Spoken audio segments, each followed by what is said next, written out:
Hi, welcome to another segment of Chai with Charity. I've got my chai in my Minnie Mouse cup today. If you know us, you know we love Disney, so I had to represent today. This week, I just wanted to kind of talk to you guys about something, if you're a Christian, it's something you've heard so many times, and to the point that you almost don't even really think about it anymore. And sometimes I think it kind of comes in one ear and out the other and doesn't really move anymore inside of our heart. And I know for me, for many years, it just was what you say, it's what you know, and that is God loves you. You know He loves you and you believe He loves you, but somehow for me it always was kind of like an obligated love. It's kind of like the love of an uncle or a neighbor. You know, you're kind of obligated to love those people just because that's how it's supposed to be, and that's kind of how I've thought of God's love towards me. He's kind of frustrated and aggravated and just, I love you, if you could get your act together.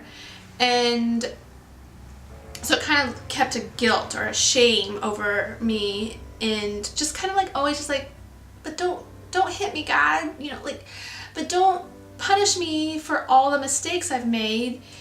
But something really changed for me when I realized that God's love is more than that. God's love actually comes with delight. In Zephaniah it says, He will take great delight in you, and He will sing over you. See, God's love isn't an obligated love. It's a love that comes with delight.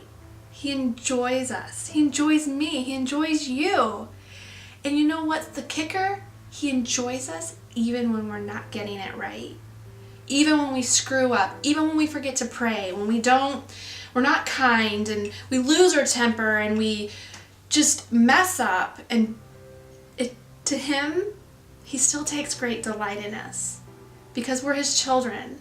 And it's our weak love that brings so much delight to Him. I have a little test. When I start feeling guilty about all the things I'm not doing right or think that's good enough and all those sort of things, I have a little test that I give myself. And it's a simple question that I ask. I say, Charity, which direction is your heart? Is your heart facing God, or is your heart turned away from God? And of course, my heart is still turned toward you, God, even when I don't pray, even when I screw up, when I lose my temper. I still love you. I still want to be your child. I still want you to be my God. I still want you in my life. And that's all He needs to know. That's okay, because we're on a journey together, and I'm not always going to get it right. You're not always going to get it right, but that's okay. He still is smiling down at us. He is still loving us, delighting in us, taking joy in us. And so I have a little homework for you. I know you weren't expecting it.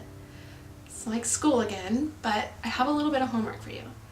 For the next week, every day, throughout your day, I want you to just envision God standing there next to you, looking on with you. And I want you to always picture His face with a glowing smile looking at you. He's not frowning. He's not ashamed. He's not turned away. He's smiling. Everything you do.